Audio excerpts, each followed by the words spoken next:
Welcome back. तो अब quickly अपनी टॉप स्टोरीज पर चलते हैं। सबसे पहली टॉप स्टोरी हमारे पास है कि सदर मुमलिकत आसिफ अली जरदारी की दुबई में शेख मोहम्मद बिन राशिदुल मखतूम से मुलाकात हुई है और पाक में हुई ताल्लुकात को मजीद मजबूत बनाने पर इत्तेफाक किया गया है। बिल्कुल, जो इस वक्त ज़बील प्लस पैलेस के अंदर जो है वो ये मुलाकात हुई है और आला सतह मुलाकात के अंदर दोनों रहनुमाओं ने मुआशी और तिजारती ताउन, सरमायाकारी, इंफ्रास्ट्रक्चर और फूड सिक्योरिटी और टेक्नोलॉजी के शोबों में भी ताउन के मौक़े की तफसीली बातचीत की है। जबकि सदर जरदारी ने यूएई के अंदर मुकीम पाकिस्तानी कम्युनिटी के किरदार को भी सराहा, जबकि शेख मखदूम बिन राशिद मखतूम को भी पाकिस्तानी दौरे की भी दावत दी है। अच्छा, दोनों जो ममालिक हैं ये उनके दरमियान बरादराना ताल्लुकात और आला सतही राब्तों के तसलसल पर भी जोर दिया गया है। तो भाई हमारे इनसे ताल्लुकात तो हमेशा से अच्छे हैं और अब मुलाकात भी तय पा गई है और आगे के मामलात भी अच्छे होने जा रहे हैं। नेक्स्ट टॉप स्टोरी शामिल करेंगे और वो है अक़वाम मुत्तहिदा में पाकिस्तान के मुस्तक़िल मंदूब आसिम इफ्तिखार ने मसला फ़लस्तीन को मशरिक़ वस्ता में अदम इस्तेहकाम की बुनियादी वजह करार दिया है। मतलब आसिम इफ्तिखार ने एक बार फिर फ़लस्तीन के मसले को उजागर किया है और सलामती कौंसिल में मशरिक़ वस्ता की सूरत हाल पर खिताब के दौरान गजा में जंग बंदी के मुसलसल खिलाफ वर्जियों पर शदीद तशवीश का इज़हार किया है। बिल्कुल ऐसा ही है। पाकिस्तानी मंदूब हैं गजा में हमले, जबरी नकल मकानी और तबाही को नाकाबिल कबूल करार दिया है, जबकि पाकिस्तान यूएन तंजीबात और UNRWA पर हमलों की मजम्मत भी करता है। पाकिस्तानी मुस्तकिल मंदूब आसिम इफ्तिखार ने कहा कि सलामती कौंसिल की करारदाद 2803 के तहत अमन मंसूबे पर अमल दरामद ज़रूरी है, जो कि शायद नहीं हो रहा है। पाकिस्तानी मंदूब ने मुतालबा भी किया है कि मुस्तकिल जंगबंदी होनी चाहिए, इंसानी इमदाद होनी चाहिए, गजा की फौरी तामीर नौ की जानी चाहिए। और बिल्कुल, और जो फ़लस्तीनी रियासत है उसका क़याम तो नागुज़ीर है ही, जिसका मकसद दारुल हुकूमत अल-कुद्स शरीफ को होना चाहिए। हमेशा से हम पाकिस्तान में ये बात बावर करवा रहे हैं 1967 से कबल की सरहदों पर जो खुद मुख्तार फ़लस्तीनी रियासत कायम की जाए, उसी मुआहदे के हम बात करते हैं। और पाकिस्तानी मंदूब ने सलामती कौंसिल में खिताब के दौरान ये फ़ासिल किया कि फ़लस्तीनी अवाम के साथ यकजहती गैर मुतज़लज़ल रहेगी। और पाकिस्तानी मंदूब ने इसराइल से शाम और लबनान में भी गैर कानूनी कार्रवाइयाँ फौरी बंद करने का मुतालबा किया है। तो पाकिस्तान अपनी आवाज़ उठाता रहेगा और वहाँ पर अभी भी खिलाफ वर्जी हो रही है जंग बंदी की, उस पर भी बात की है। बिल्कुल, जरा सा लाहौर का रुख कर लेते हैं। लाहौर के अंदर भी एक अफसोसनाक वाक़या है। लाहौर के अंदर भाटी गेट है, वहाँ पर सीवरेज लाइन में गिरने वाली खातून की लाश तकरीबन 3 किलोमीटर दूर आउटफॉल रोड से मिल चुकी है, जबकि 9 माह की बच्ची की लाश जो तलाश है उस को जारी है। वो तलाश मुतासिर फैमिली सैर करने आई थी। मीनार पाकिस्तान के बाद दाता दरबार पहुंची। इस दौरान खातून और बच्ची सीवरेज लाइन की मुंडेर पर बैठी, जहां से दोनों नीचे गिर गई। अच्छा, ये जो वज़ीर आला पंजाब मरियम नवाज़ हैं, उन्होंने वाक़े का फौरी नोटिस लिया। उसकी तह तक पहुंचने के लिए एडिशनल चीफ सेक्रेटरी की सरबराही में तहकीकाती कमेटी भी बना दी है और कमेटी 24 घंटे में तहकीकात करके रिपोर्ट पेश करेगी। क्योंकि आपने देखा कि कराची में तो सीवरेज में गटर लाइन में गिरने के बहुत सारे वाक़यात होते ही हैं, लेकिन लाहौर में होना ये बहुत अनोखी बात है, क्योंकि वज़ीर आला मरियम नवाज़ ऑलरेडी इस पर बहुत तुंदही से काम कर रही हैं, बहुत जानशानी से काम कर रही हैं कि गटर के ढकने या कोई सीवरेज लाइन ओपन नहीं होनी चाहिए जिससे कोई हादसा रोनमा हो। लेकिन ऐसा हादसा होना बहुत खैर मामूली है। तो डेफिनेटली मरियम नवाज़ का देखना है इस पर क्या स्टांस होगा। वज़ीर आला की हिदायत पर जो डायरेक्टर टीपा शबीर हुसैन उनको मुअत्तल किया। गफलत और कोताही के मुर्तकिब प्रोजेक्ट डायरेक्टर जाहिद अब्बास और डिप्टी डायरेक्टर शबीर अहमद को भी मुअत्तल किया। और खातून की लाश मिलने से कबल रेस्क्यू ज़राए का कहना था कि जिस सीवरेज होल में 2 अफराद गिरने का दावा किया गया है उसमें किसी इंसान का डूबना तकनीकी तौर पर मुमकिन नहीं था। तो जिस मुकाम की जो निशानदेही की है वो दाता दरबार के करीब परिंदा मार्केट में है। और उन्होंने बताया है कि इंतज़ामिया ने इस जगह खुदाई कर रखी थी, वही कंस्ट्रक्शन का काम जारी था और बाकी के वक्त इस इलाके में अंधेरा भी था। तो रेस्क्यू 1112 की जो स्पेशलाइज्ड टीम है और गोताखोर हैं वो सिर्फ चंद मिनटों में जाए वक़ुआ पर पहुंच गए। और दूसरी जानिब लाहौर इंतज़ामिया का भी ये कहना था कि सीवरेज लाइन का मुआयना किया, मालूम हुआ कि वहाँ कोई हादसा पेश नहीं आया, जबकि लापता खातून के वालिद ने पुलिस को बयान दिया कि इनकी बेटी को कत्ल किया गया है। जाहिर है वो मुश्तइल होंगे, वो तकलीफ में होंगे। तो इस बयान के बाद खातून के शौहर समेत 3 अफराद को भी गिरफ्तार किया गया है, ताहम बादज़ा उन्हें रिहा कर दिया गया है। और अब ये एक बैड गवर्नेंस की तरफ जाता हुआ मामला गुड गवर्नेंस की तरफ आ रहा है, लेकिन अब इसकी तहकीकात हो रही है। सबसे पहली चीज़ उन तमाम लोगों को मुअत्तल कर दिया जो इस पर सुपरवाइज कर रहे थे, जिम्मेदारान थे। ये देर नहीं लगाई उन्होंने ना, फौरी तौर पर मुअत्तल कर दिया। اور یہاں جب پروونس سندھ کی بات کی جاتی ہے معطلی تو بہت دور کی بات، سرزنش بھی ہو جائے تو بہت بڑی بات ہوتی ہے. بہرحال امریکہ کی کچھ خبریں ہیں اور ایران کے بھی کچھ معاملات ہیں، وہ بھی ڈسکس کر لیتے ہیں آپ لوگوں سے. اگر امریکہ نے حملہ کیا تو ایران ایسا جواب دے گا جو اس سے پہلے کبھی نہیں دیا ہوگا. ایران باہمی احترام اور مفادات کی بنیاد پر مذاکرات کے لیے تیار ہے. اگر دباؤ ڈالا گیا تو ایران اپنا دفاع کرے گا، ایسا جواب دے گا جو پہلے کبھی نہیں دیا گیا. اچھا، تو مطلب ایران نے باور کروا دیا ہے کہ اگر اس پر حملہ کیا گیا تو ایسا نہیں ہوگا کہ وہ چپ ساتھ کے بیٹھ جائے گا، بلکہ وہ برابر کارروائی کرے گا. اس کا مطلب بہت فل اسکیل جنگ ہو سکتی ہے. یس بالکل ایسے ہی، کیونکہ اقوام متحدہ کے اندر جو ایرانی مشن کا واضح اور دو ٹوک پیغام ہے نا، وہ دو ٹوک پیغام واضح طور پہ دیا جا چکا ہے. آخری مرتبہ جب امریکہ نے عراق اور افغانستان کی جنگ میں کودا تھا امریکہ، تو اسے $7 کھرب کا نقصان برداشت کرنا پڑا تھا، اور $7 ٹریلین.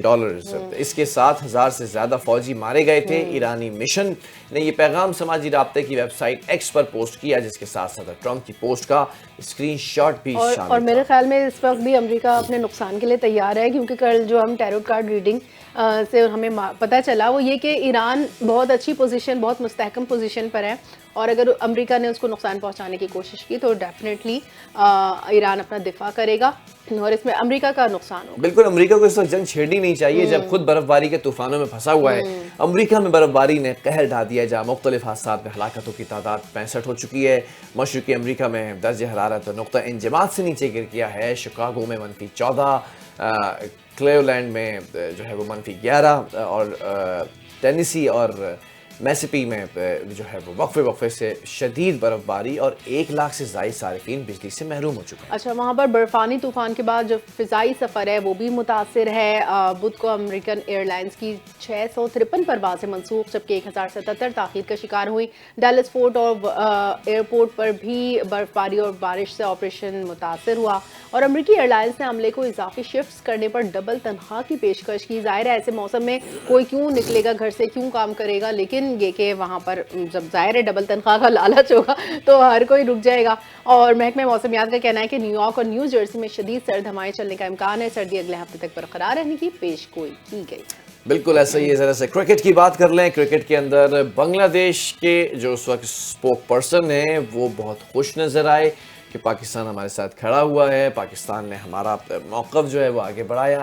T20 ورلڈ کپ کے اندر بنگلہ دیش کی جگہ شامل کی گئی اسکاٹ لینڈ کی ٹیم کے پاکستانی ایجاد کھلاڑیوں کو بھارت کی جانب سے ویزے جاری نہ ہونے کا خدشہ سامنے آ گیا. بھارتی میڈیا کے مطابق اسکاٹ لینڈ نے انٹرنیشنل کرکٹ کونسل کی جانب سے ورلڈ کپ میں شمولیت کے بعد ٹیم کے بروقت بھارت آمد کے لیے ویزوں اور سفری انتظامات کا آغاز کر دیا ہے. تاہم پاکستانی نژاد فاسٹ بالر سفیان شریف کے ویزے کے معاملے پر خدشات پیدا ہو گئے ہیں. اچھا، رپورٹ کے مطابق جو ہے دیگر کھلاڑیوں کے مقابلے میں سفیان شریف کو ویزا کی اجرا میں مشکلات پیش آ سکتی ہیں، اور ماضی میں امریکہ اور انگلینڈ کی ٹیموں کو بھی پاکستانی نژاد کھلاڑیوں کے ویزوں کے لیے مشکلات کا سامنا رہا ہے. اور کرکٹ اسکاٹ لینڈ کے چیف ایگزیکٹو جو ہیں انہوں نے ویزے کا حصول اس وقت انتظامیہ کے اولین ترجیح بتایا، اور اس حوالے سے ICC کے ساتھ قریبی رابطہ رکھا.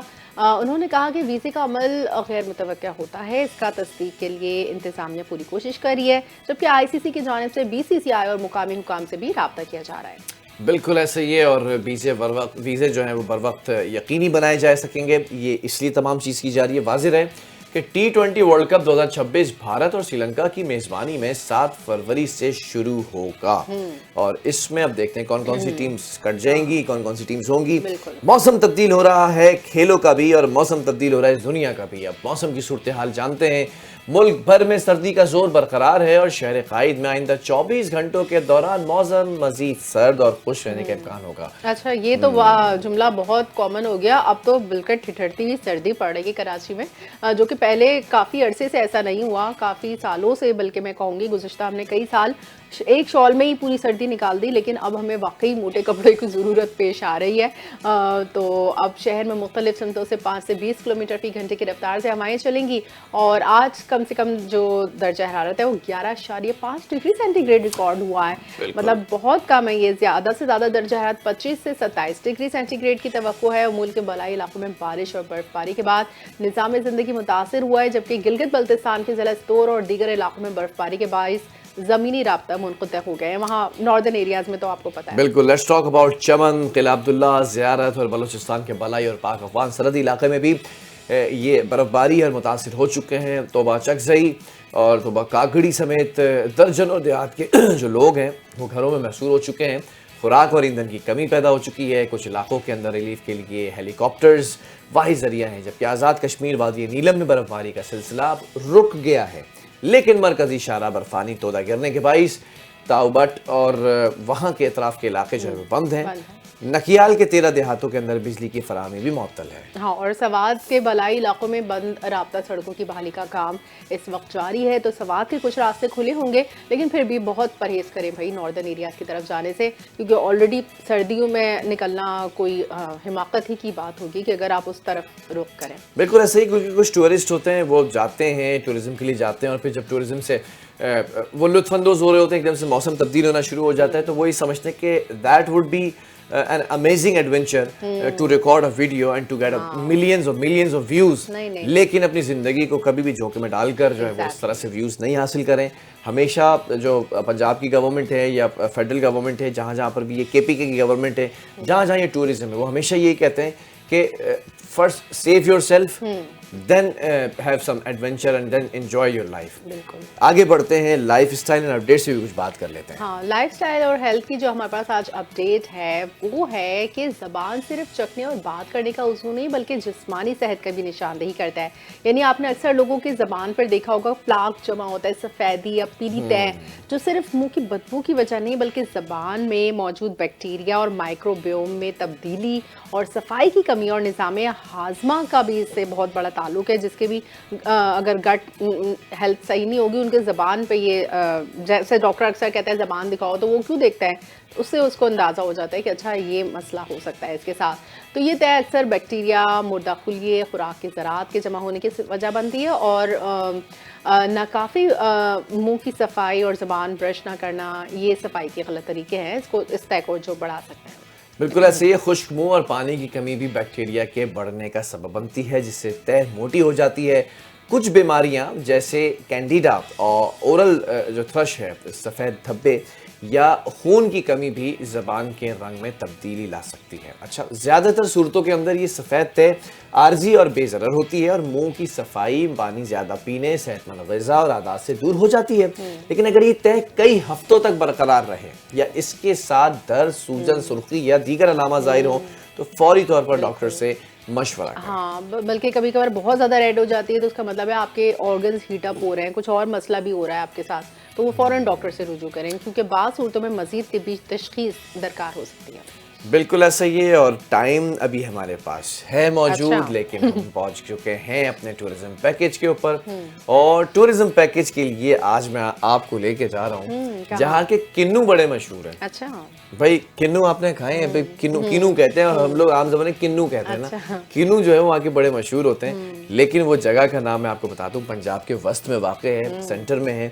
उस जगह का नाम है सरगोधा। तो सरगोधा शहर आज आपको लेके जा रहे हैं। We have made a wonderful documentary, let's watch this की वस्त में वाक़ई वो शहर है जो तारीख, ज़राअत, दिफा और तरक्की का हसीन इम्तिजाज अपने अंदर समोए हुए है। शहर न सिर्फ पाकिस्तान का 11वां बड़ा शहर है बल्कि उन चंद शहरों में शामिल है जो बाकायदा मंसूबाबंदी यानी मास्टर प्लान के तहत आबाद किए गए। सरगोधा को आज कैलिफोर्निया ऑफ पाकिस्तान भी कहा जाता है, जो इसकी ज़राई सबूत है। सरगोधा की बुनियाद 1903 में बरतानवी दौर में रखी गई, जिसे फारसी में सर कहा जाता था, और इसके करीब एक हिंदू साधु गोधा रहता था। इसी निस्बत से इस बस्ती का नाम सरगोधा पड़ा, जहां आज गोल मस्जिद और गोल मार्केट वाक़ई हैं। वही मुकाम कभी मुसाफिरों के आराम की जगह था। इब्तिदा में ये एक छोटा सा कस्बा था, मगर अपनी जोग्राफियाई अहमियत के बाइस तेजी से तरक्की करता गया। बरतानवी हुकूमत ने यहाँ एक अस्करी नौयत का एयरबेस और फौजी छावनी कायम की, जो क़याम पाकिस्तान के बाद पाक फिजाइया के अहम तरीन मराकज़ में शामिल हो गयी। 1949 में सरगोदा को तहसील का दर्जा मिला। बादशाह ये जिला और फिर डिविजनल हेडक्वार्टर बना। तक़सीम हिंद के दौरान ये इलाका मुस्लिम लीग का मजबूत गढ़ समझा जाता था और कायदे आज़म मोहम्मद अली जिन्ना ने 1946 के इंतखाबात के दौरान 2 मरतबा सरगोदा का दौरा भी किया। सरगोदा की मईशत का इन्हिसार बड़ी हद तक ज़राअत पर है। यहाँ कीनू, संतरा, ग्रेप फ्रूट, रेड ब्लड माल्टा और मौसमी की पैदावार आलमी सतह पर शोहरत रखती है। चावल, गन्ना, गंदुम, मकई, बाजरा, चना, सब्जियां और मुख्तलिफ फल भी बड़ी मिकदार में पैदा किए जाते हैं। मवेशी फार्मिंग, फिश फार्मर्स और पोल्ट्री की शोबे भी यहाँ मजबूत हैं। सलावाली के इलाके में लकड़ी का नफीस काम न सिर्फ पाकिस्तान बल्कि दुनिया भर में पसंद किया जाता है। शहर की एक नुमाया खुसूसियत ये है कि यहाँ बाजार मखसूस अजनास के मुताबिक तकसीम है, जैसे कपड़े, जूते, किताबें, बर्तन, जेवरात, सब्जियां, फल और लोहे का सामान, जो शहरी मंसूबाबंदी की उम्दा मिसाल है। सरगोदा में दीनी और असली तालीम के बेशुमार इदारे मौजूद हैं, जबकि खेलों के मैदान में भी ये शहर नुमाया मुकाम रखता है। यहाँ बैनुल अक़वामी मयार का क्रिकेट स्टेडियम, पाक फिजाइया के तरबियती मराकज़ और दीगर दिफाई तंसीबात कायम है। 1965 की पाक भारत जंग में सरगोदा ने तारीख साज किरदार अदा किया। दुश्मन के फिजाई हमलों के बावजूद अहले शहर ने अफवाज पाकिस्तान की शाना बशाना कुर्बानियां दी, जिसके एतराफ में सरगोदा को निशान इस्तक़लाल से नवाजा गया।